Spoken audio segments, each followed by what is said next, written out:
दोस्तों एक बार फिर से हम आपके लिए BTSC laboratory assistant form fill up 2026 apply online process की अपडेट लेके आ चुके हैं।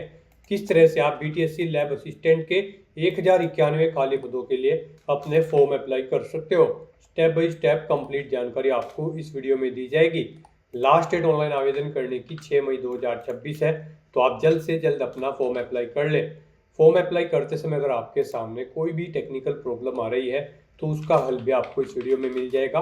आवेदन करते समय आपको कोई भी ऐसी गलती या फिर मिस्टेक नहीं करनी होगी जिसको करने से आपका फॉर्म भी रिजेक्ट हो सकता है। फॉर्म अप्लाई करते समय आप अपना रजिस्ट्रेशन किस प्रकार से करोगे, कैसे आपको अपनी पर्सनल डिटेल फिल करनी होगी, क्वालिफिकेशन की डिटेल आप कैसे फिल करोगे, डॉक्यूमेंट सिग्नेचर फोटोग्राफ कैसे और कितने केबी में आप अपलोड करोगे, फीस पेमेंट करते हुए रजिस्ट्रेशन से लेकर प्रिंट तक आप कैसे अपना फॉर्म अप्लाई करोगे, पूरी जानकारी के लिए आपको ये वीडियो शुरू से लेके एंड तक बिना स्किप किए हुए देखनी होगी। इस वीडियो को पूरा देखने पर ही आपके सभी सवाल और डाउट क्लियर होंगे। तो चलिए दोस्तों, बिना कोई वक्त गंवाए शुरू करते हैं BTSC lab assistant form fill up की पूरी जानकारी। फॉर्म भरने से पहले आपको सबसे पहले हमारी वेबसाइट IND सरकारी नौकरी के इस पेज पर विजिट करना होगा, जिसका लिंक आपको नीचे description plus first comment box में मिल जाएगा। और हमारे इस पेज पर विजिट करके आप यहां से बीटीएससी लैब असिस्टेंट का फॉर्म अप्लाई कर सकते हो। बिहार टेक्निकल सर्विस कमीशन की ओर से लेबोरेटरी असिस्टेंट की पोस्ट निकाली गई है। 1091 वैकेंसीज है। लास्ट डेट ऑनलाइन आवेदन करने की 6 मई 2026 है। 35,400 सैलरी प्रति माह के लिए डिप्लोमा इंजीनियरिंग से आप अप्लाई कर सकते हो।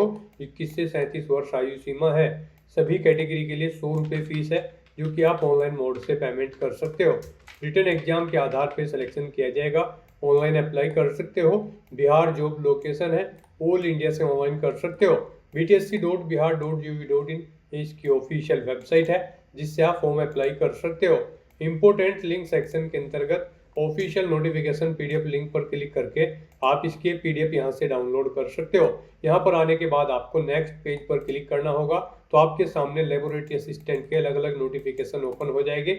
इनके सामने आपको एडवर्टाइजमेंट की टैब पर क्लिक करते हुए अपने नोटिफिकेशन डाउनलोड कर लेने होंगे। लिंक्स पर क्लिक करते आपके सामने कुछ इस तरह से PDF ओपन हो जाएगी। इनमें आपको कंप्लीट जानकारी देखने को मिल जाएगी, जैसे कि क्या वैकेंसीज की इन्फॉर्मेशन है, आवेदन शुल्क की जानकारी, एलिजिबिलिटी क्राइटेरिया की कंप्लीट डिटेल, फॉर्म अप्लाई करने के लिए भी संपूर्ण गाइडलाइंस आपको यहाँ पर दे दी गई है। तो आवेदन करने से पहले आपको ये सभी नोटिफिकेशन की PDF पूरा पढ़ना अनिवार्य है। इनको पूरा पढ़ने से ही आपके सभी सवाल और डाउट क्लियर होंगे। PDF रीड आउट करने के बाद में आपको अप्लाई ऑनलाइन के इस लिंक पर क्लिक करना होगा, तो आपके सामने ऑनलाइन आवेदन करने का ये ऑफिशियल पोर्टल ओपन हो जाएगा। यहाँ पर आने के बाद आपको ऑनलाइन एप्लीकेशन के इस सेक्शन में आना है और फिर आपको कैंडिडेट रजिस्ट्रेशन के इस लिंक पर क्लिक करना है। उसके बाद आपके सामने यहाँ पर कुछ इस तरह से इंटरफेस शो होगा। अब यहाँ पर लेबोरेटरी असिस्टेंट की सभी डिसिप्लिन्स आपको शो कर दी गई है और उनके सामने आपको यहाँ पर अप्लाई का लिंक दिया गया है। आप यहाँ पर लेबोरेटरी असिस्टेंट की पोस्ट की जिस भी डिसिप्लिन के लिए अप्लाई करना चाहते हैं उसके सामने अप्लाई के इन टैब्स पर क्लिक करें। फिर यहाँ पर आप जिस भी डिसिप्लिन के सामने अप्लाई की टैब पर क्लिक करेंगे उसके बाद आपके सामने कुछ इस तरह से इंटरफेस शो होगा। यहाँ पर आपको लेबोरेटरी असिस्टेंट की उस डिसिप्लिन की नंबर ऑफ वैकेंसी शो कर दी जाएगी। यहाँ पर आपको आयु सीमा शो कर दी जाएगी, सैलरी बता दी जाएगी, इस पोस्ट के लिए कितनी सैलरी आपको प्रोवाइड कराई जाएगी। क्वालिफिकेशन आप व्यू के इस लिंक पर क्लिक करके यहाँ पर चेकआउट कर सकते हो कि इस डिसिप्लिन पर अप्लाई करने के लिए क्या आपकी रिक्वायर्ड एजुकेशनल क्वालिफिकेशन है। और यहाँ पर अब आपको अप्लाई करने के लिए रजिस्ट्रेशन के इस टैब पर क्लिक करना है। फिर आपके सामने कुछ जनरल इंस्ट्रक्शंस ओपन होंगे, आपको इन्हें केयरफुली रीड करना है। इस पेज को नीचे स्क्रॉल करना है, इस ऑप्शन को इनेबल करना है और उसके बाद गाइज आपको आई एक्सेप्ट के इस ऑप्शन पर क्लिक करना है। नेक्स्ट आपके सामने आपका रजिस्ट्रेशन फॉर्म स्टार्ट हो चुका है। अब आपको यहाँ पर अपनी डिटेल्स प्रोवाइड करते हुए अपना रजिस्ट्रेशन करना है और फॉर्म अप्लाई करना है। सबसे पहले यहाँ पर आपको अपना नाम एंटर करना है अपनी 10वीं की मार्कशीट के अकॉर्डिंग। फिर आपको अपने फादर का और मदर का नाम एंटर करना है। उसके बाद आपको यहाँ पर अपनी डेट ऑफ बर्थ सेलेक्ट करनी है, अपना जेंडर आपको सेलेक्ट करना है।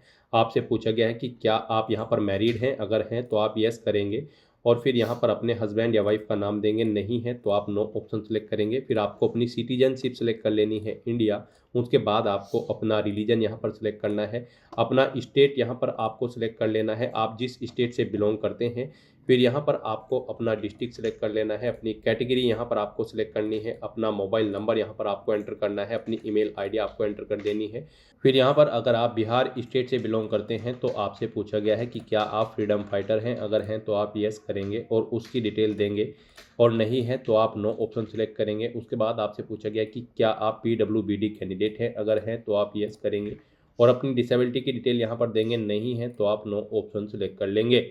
उसके बाद आपसे पूछा गया कि क्या आप सरकारी कर्मचारी हैं या फिर थे, अगर है या फिर थे तो आप येस ऑप्शन सेलेक्ट करेंगे, उसकी डिटेल यहाँ पर देंगे, जैसे कि क्या आप बिहार सरकार के नियमित कर्मचारी हैं, आपसे पूछा गया है, अगर है तो आप येस करेंगे और फिर उसकी डिटेल प्रोवाइड कराएंगे। फिर यहाँ पर आपसे पूछा गया कि क्या आप वेतन स्तर 6 से कम स्तर के बिहार सरकार के नियमित सरकारी कर्मी हैं, येस या नो आप करें, और अगर नहीं है आप तो यहाँ पर आप नो ऑप्शन सेलेक्ट करेंगे। उसके बाद आपसे पूछा गया कि क्या आप कॉन्ट्रेक्चुअल एम्प्लॉय थे, अगर थे तो आप येस या नो करके उसकी डिटेल देंगे। और गाइज अगर आप किसी भी तरह में के कर्मचारी नहीं थे तो आप सिंपली यहाँ पर नो ऑप्शन सेलेक्ट करेंगे, फिर आपको आगे की कोई भी डिटेल नहीं देनी होगी। उसके बाद यहाँ पर आपको अपना परमानेंट एड्रेस एंटर करना है, यहाँ पर आप अपना परमानेंट एड्रेस एंटर करें। फिर गाइज यहाँ पर आपको अपनी एकेडमिक क्वालिफिकेशन की डिटेल प्रोवाइड करनी है। सबसे पहले यहाँ पर आपको अपनी 10वीं क्लास की डिटेल प्रोवाइड करनी है। यहाँ पर आप बोर्ड का नाम सेलेक्ट करें, जिस बोर्ड से आपने अपनी 10वीं क्लास पास आउट की है। पासिंग ईयर बताएं, किस ईयर में आपने अपनी 10वीं क्लास पास आउट की है। अपना 10वीं का रोल नंबर एंटर करें। फिर यहाँ पर आपको बताना है आपका रिजल्ट मार्क्स में था, परसेंटेज में, ग्रेड में या फिर पॉइंट सिस्टम में, आप अपने अकॉर्डिंग ऑप्शन सेलेक्ट करेंगे। परसेंटेज में अगर था तो फिर यहाँ पर आपको अपनी परसेंटेज एंटर करनी होगी, कितने परसेंट मार्क्स आपने ऑब्टेन किए हैं। आपको अपनी डिवीजन सेलेक्ट करनी होगी, फर्स्ट सेकंड थर्ड। फिर यहाँ पर आपसे पूछा गया कि क्या आपने इंटरमीडिएट भी कंप्लीट कर ली है, अगर कर ली है तो आप इस चेकबॉक्स को ओके करेंगे और उसकी डिटेल भी सेम यहाँ पर आप ऐसे ही प्रोवाइड कर देंगे, जैसे कि बोर्ड का नाम आपको सेलेक्ट करना होगा। उसके बाद आपको पासिंग ईयर सेलेक्ट करना होगा, कब आपने अपनी 12वीं क्लास पास आउट की है। अपना 12वीं का रोल नंबर देना होगा। आपको बताना होगा आपका रिजल्ट मार्क्स में था या फिर परसेंटेज में। परसेंटेज में अगर था तो यहाँ पर आप परसेंटेज अपनी एंटर कर देंगे और फिर आप बताएंगे आपकी फर्स्ट डिवीजन थी, सेकंड थी या फिर थर्ड थी। आप अपने अकॉर्डिंग ऑप्शन सेलेक्ट कर लेंगे। इस तरह से यहाँ पर आपको अपनी एकेडमिक क्वालिफिकेशन की डिटेल देनी है, 10वीं और 12वीं क्लास की। उसके बाद यहाँ पर इस पोस्ट पर अप्लाई करने के लिए लैब असिस्टेंट की जिस भी डिसिप्लिन के लिए आप अप्लाई कर रही हैं उसके लिए जो रिक्वायर्ड क्वालिफिकेशन है, इसेंशियल क्वालिफिकेशन है, उसकी डिटेल आपको प्रोवाइड करनी है। यहाँ पर आपको आप जिस भी डिसिप्लिन के लिए अप्लाई कर रहे होंगे उसकी क्वालिफिकेशन आपको रीड आउट कर लेनी है ऑफिशियल नोटिफिकेशन में से। यहाँ पर आपके पास इंजीनियरिंग डिप्लोमा होना चाहिए रिलीवेंट डिसिप्लिन के अंतर्गत, यानी कि यहाँ पर आप जिस भी डिसिप्लिन के लिए अप्लाई कर रहे हैं उसमें आपके पास डिप्लोमा होना चाहिए, जैसे कि इलेक्ट्रिकल इंजीनियरिंग या फिर सिविल इंजीनियरिंग। आप जिस भी डिसिप्लिन के लिए अप्लाई कर रहे हैं उसमें आपके पास डिप्लोमा होना चाहिए। यहाँ पर आपने जो भी डिसिप्लिन सेलेक्ट की होगी उसका यहाँ पर आपको सर्टिफिकेट का ऑप्शन मिलेगा। इनमें आपके पास जो भी है वो आप सेलेक्ट करें। उसके बाद यहाँ पर आपसे पूछा गया है कि क्या यहाँ पर आपके पास ये रिक्वायर्ड क्वालिफिकेशन है जो इस पोस्ट पर अप्लाई करने के लिए रिक्वायर्ड है, तो यहाँ पर आपको येस ऑप्शन सेलेक्ट करना है। फिर आपको यूनिवर्सिटी, कॉलेज या इंस्टीट्यूट का नाम देना है जिससे आपने अपना ये सर्टिफिकेट या डिप्लोमा पास आउट किया है। पासिंग ईयर यहाँ पर आपको सेलेक्ट करना है, कब आपने पास आउट किया है। आपका जो रिजल्ट था वो यहाँ पर ग्रेड सिस्टम में था, तो अगर था तो आप येस करेंगे और फिर यहाँ पर आप अपने मार्क्स की परसेंटेज देंगे, नहीं था तो आप नो ऑप्शन सेलेक्ट करेंगे। उसके बाद यहाँ पर आपको बताना होगा कितने मार्क्स आपने यहाँ पर ऑब्टेन किए हैं, टोटल कितने मार्क्स थे जिसमें से आपने मार्क्स ऑब्टेन किए हैं वो यहाँ पर आपको एंटर करने होंगे। और फिर गाइज इनके अकॉर्डिंग यहाँ पर आपकी परसेंटेज कैलकुलेट करके आपको शो कर दी जाएगी। इस तरह से अपनी डिटेल प्रोवाइड आपको करानी है इसेंशियल क्वालिफिकेशन की। और फिर आपको ये कैप्चा कोड यहाँ पर एंटर करना है और उसके बाद गाइज आपको वैलिडेट एंड प्रीव्यू के इस ऑप्शन पर क्लिक करना है। फिर यहाँ पर आपके रजिस्ट्रेशन फॉर्म का पूरा प्रीव्यू आपको शो कर दिया गया है। आपको सभी डिटेल्स केयरफुली चेकआउट करनी है। इस पेज को नीचे स्क्रॉल डाउन करना है, इस चेकबॉक्स को आपको ओके करना है और उसके बाद अगर कहीं पर कोई मिस्टेक है तो आप बैक बटन पर क्लिक करके एडिट कर सकते हैं। और अगर सभी चीज़ें ओके हैं तो गाइज बस आपको यहाँ पर सबमिट के इस ऑप्शन पर क्लिक करना है। नेक्स्ट यहाँ पर आपको अपनी ईमेल आईडी और मोबाइल नंबर वेरीफाई करना है। यहाँ पर आपको वेरीफाई ईमेल आईडी और वेरीफाई मोबाइल नंबर के ऑप्शन पर क्लिक करना है। आपकी ईमेल आईडी और मोबाइल नंबर पर OTP जाएंगे, वो OTP आपको यहाँ पर एंटर करते हुए अपना मोबाइल नंबर और ईमेल आईडी यहाँ पर वेरीफाई कर लेने हैं। अपना मोबाइल नंबर और ईमेल आईडी वेरीफाई करने के बाद गाइज आपको फिर यहाँ पर व्यू रजिस्ट्रेशन स्लिप के इस टैब पर क्लिक करना है। अपना मोबाइल नंबर और ईमेल आईडी सक्सेसफुली वेरीफाई करने के बाद गाइज फिर आपको यहाँ पर व्यू रजिस्ट्रेशन स्लिप के इस टैब पर क्लिक करना है। इस तरह से यहाँ पर आपका रजिस्ट्रेशन सक्सेसफुली कंप्लीट हो जाएगा। आपको एक रजिस्ट्रेशन नंबर यहाँ पर प्रोवाइड कर दिया गया है, आपको इसे केयरफुली नोट डाउन करके रख लेना है फ्यूचर यूज के लिए।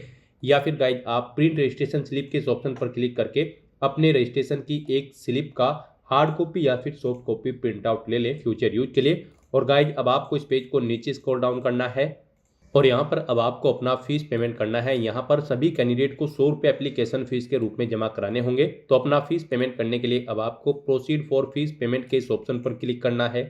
फिर आपके सामने फीस पेमेंट का ये इंटरफेस ओपन होगा। यहाँ पर आप debit card, credit card, net banking, UPI, NEFT या फिर एसबीआई ब्रांच पेमेंट के थ्रू अपना फीस पेमेंट कर सकते हो। गाइज यहाँ पर आपके लिए सबसे बेस्ट और इजी ऑप्शन यूपीआई का रहेगा। आप यूपीआई के इस ऑप्शन पर क्लिक करें, उसके बाद आप यहाँ पर यूपीआई क्यूआर के इस रेडियो बटन को ओके करें और फिर आप यहाँ पर पे नाउ के इस ऑप्शन पर क्लिक कर दें। फिर आपके सामने ये क्यूआर कोड शो होगा, आप इसे अपने यूपीआई से स्कैन करें और अपना फीस पेमेंट कर दें। सक्सेसफुली फीस पेमेंट करने के बाद आपके सामने कुछ इस तरह से इंटरफेस शो होगा। अब गाइज आपको यहाँ पर proceed to upload photo and signature के इस टैब पर क्लिक करना है। तो अब यहाँ पर आपको अपना फोटो और सिग्नेचर अपलोड करने हैं। इनके लिए आपको गाइडलाइन दी गई है। आपका जो फोटो होगा उसकी विड्थ 3.5 सेंटीमीटर होनी चाहिए, हाइट उसकी 4.5 सेंटीमीटर होनी चाहिए और सिग्नेचर की विड्थ आपकी 3.5 सेंटीमीटर होनी चाहिए और हाइट 1.5 सेंटीमीटर होनी चाहिए। आपके ये फोटो और सिग्नेचर यहाँ पर जेपीजी या फिर जेपीईजी फॉर्मेट में होने चाहिए और यहाँ पर इनका साइज 35 KB से कम होना चाहिए। तो यहाँ पर आपको अपना फोटो और सिग्नेचर अपलोड करने के लिए सिलेक्ट लेटेस्ट कलर फोटो और सिलेक्ट लेटेस्ट कलर सिग्नेचर के ऑप्शन पर क्लिक करते हुए फाइल्स को सिलेक्ट कर लेना है और अपना फोटो और सिग्नेचर आपको यहाँ पर अपलोड कर देने हैं। गाइस यहाँ पर अगर आपके फोटो या सिग्नेचर की फाइल का साइज या फॉर्मेट अलग है, यहाँ पर आपको गूगल पर जाना है, वहाँ पर इमेज रिसाइजर टाइप करना है। मल्टीपल ऑनलाइन वेबसाइट ओपन होंगी, किसी भी वेबसाइट को आप ओपन कर ले और फिर वहाँ पर आप अपना फोटो और सिग्नेचर अपलोड करें और उसको दी गई गाइडलाइंस के अकॉर्डिंग उसका साइज सेट करके वहाँ से डाउनलोड करके यहाँ पर आप अपलोड कर दें। अपना फोटो और सिग्नेचर अपलोड करने के बाद आपको ये कैप्चा कोड यहाँ पर एंटर करना है और फिर गाइज आपको सेव एंड नेक्स्ट के इस ऑप्शन पर क्लिक करना है। फिर आपके सामने कुछ इस तरह से इंटरफेस ओपन होगा। आपको इस चेकबॉक्स को ओके करना है, आपको आपके एप्लीकेशन फॉर्म का प्रीव्यू शो कर दिया जाएगा। और अब इसके बाद आपको यहाँ पर 3 ऑप्शंस और कंप्लीट करने हैं। आपको अपना एड्रेस की डिटेल देनी है, अपने इनक्लोजर डॉक्यूमेंट्स आपको अपलोड करने हैं और फाइनली आपको अपना फॉर्म सबमिट कर देना है। तो यहाँ पर अब आपको अपने एड्रेस की डिटेल देनी है। यहाँ पर आपको आपका परमानेंट एड्रेस ऑटोमेटिकली फिर मिलेगा जो आपने रजिस्ट्रेशन टाइम पे प्रोवाइड कराया था। यहाँ पर उसके बाद आपको अपना कोरोस्पोंडेंस मेलिंग एड्रेस एंटर करना है। अगर ये डिफरेंट है तो यहाँ पर आप टाइप कर दें और अगर ये सेम है आपके परमानेंट एड्रेस के अकॉर्डिंग तो आप इस चेकबॉक्स को ओके कर दें, same as permanent address. Automatically आपका कोरोस्पोंडेंस एड्रेस आपके परमानेंट एड्रेस के अकॉर्डिंग यहाँ पर फिल हो जाएगा। इस तरह से अपने एड्रेस की डिटेल प्रोवाइड करने के बाद फिर आपको सेव एंड नेक्स्ट के इस ऑप्शन पर क्लिक करना है। नेक्स्ट यहाँ पर आपको अपने डॉक्यूमेंट अपलोड करने हैं। यहाँ पर इनके लिए आपको गाइडलाइन दी गई है। यहाँ पर आपकी सभी फील्ड्स मैंडेटरी हैं, इनको भरना आपको यहाँ पर मस्ट है। यहाँ पर अगर आपके पास कोई चीज़ नहीं है तो उसके सामने आपको NA टाइप कर देना है। आपके डॉक्यूमेंट यहाँ पर 25 KB से 2048 KB के बीच में होने चाहिए और यहाँ पर गाइज ये PDF फॉर्मेट में होने चाहिए। यहाँ पर आपको अपने कुछ डॉक्यूमेंट अपलोड करने हैं, जैसे कि आपका जो डिप्लोमा आपने कर रखा है इस भर्ती पर अप्लाई करने के लिए जो आपकी इसेंशियल क्वालिफिकेशन है उसके लिए आपने जो भी डिप्लोमा या सर्टिफिकेट कर रखा है तो वो यहाँ पर आपको अपलोड करना है। अपना एज प्रूफ सर्टिफिकेट आपको अपलोड करना होगा। रिजर्व कैटेगरी से बिलोंग करते होंगे तो फिर आपको अपना कास्ट सर्टिफिकेट भी यहाँ पर आपको अपलोड करना होगा। तो यहाँ पर आपको आपकी क्वालिफिकेशन और पोस्ट के अकॉर्डिंग डॉक्यूमेंट्स शो कर दिए जाएंगे जो जो आपको अपलोड करने हैं। तो यहाँ पर जैसे कि आपको अपना इसेंशियल क्वालिफिकेशन का जो डिप्लोमा या फिर सर्टिफिकेट है वो अपलोड करना होगा। सबसे पहले यहाँ पर आपको इशूइंग अथॉरिटी का नाम देना होगा जिसने आपको ये इशू कराया है, किस डेट को इशू कराया है वो डेट आपको सेलेक्ट कर लेनी है। सर्टिफिकेट का नंबर देना है और उसके बाद गाइज यहाँ पर आपको अपनी मार्कशीट जो आपको इशू हुई है, अगर मार्कशीट है तो यहाँ पर उसकी इशू डेट भी आपको सिलेक्ट कर लेनी है और अपलोड सर्टिफिकेट के ऑप्शन पर क्लिक करते हुए आपको फाइल को सिलेक्ट करते हुए यहाँ पर अपना ये सर्टिफिकेट या फिर डिप्लोमा आपको अपलोड कर देना है। उसके बाद यहाँ पर आपको अपना एज प्रूफ सर्टिफिकेट और आइडेंटिटी प्रूफ सर्टिफिकेट जो भी डॉक्यूमेंट्स रिक्वायर्ड है वो यहाँ पर आपको सेम ऐसे ही अपलोड के ऑप्शन पर क्लिक करते हुए अपलोड कर देने हैं। इस तरह से अपने सभी डॉक्यूमेंट्स अपलोड करने के बाद गाइज फिर आपको यहाँ पर सेव एंड नेक्स्ट के इस ऑप्शन पर क्लिक करना है इसके बाद नेक्स्ट ऑप्शन है डिक्लेरेशन का। गाइज आपको डिक्लेरेशन के इस सेक्शन में आने के बाद I accept the about declaration में येस ऑप्शन सेलेक्ट करना है और उसके बाद फिर आपको प्रीव्यू फॉर्म के इस ऑप्शन पर क्लिक करना है। नेक्स्ट यहाँ पर आपको आपके एप्लीकेशन फॉर्म का पूरा प्रीव्यू शो कर दिया गया है। आपको सभी डिटेल्स केयरफुली चेकआउट करनी है। इस पेज को नीचे स्क्रॉल डाउन करना है। फॉर्म में कुछ चेंज करना चाहते हैं तो आप इस चेकबॉक्स को ओके करके अपने फॉर्म में एडिट कर सकते हैं, और अगर सभी चीज़ें ओके हैं तो यहाँ पर आप इस चेकबॉक्स को ओके करेंगे और उसके बाद गाइज फिर आप प्रोसीड के इस ऑप्शन पर क्लिक कर देंगे। फिर आपके सामने कुछ इस तरह से इंटरफेस ओपन होगा। अब आपको ये कैप्चा कोड यहाँ पर एंटर करना है और उसके बाद सबमिट एप्लीकेशन फॉर्म के इस ऑप्शन पर क्लिक करना है। इस तरह से यहाँ पर आपका एप्लीकेशन फॉर्म सक्सेसफुली सबमिट हो जाएगा। आपको एक एप्लीकेशन आईडी और रजिस्ट्रेशन नंबर यहाँ पर प्रोवाइड कर दिया गया है। आपको इन्हें केयरफुली नोट डाउन करके रख लेना है फ्यूचर यूज के लिए। और गाइस यहाँ पर अब आपको click here to download complete application form के इस ऑप्शन पर क्लिक करते हुए अपने एप्लीकेशन फॉर्म का एक हार्ड कॉपी या फिर सॉफ्ट कॉपी प्रिंट आउट ले लेना है फ्यूचर यूज के लिए, फ्यूचर रेफरेंस के लिए।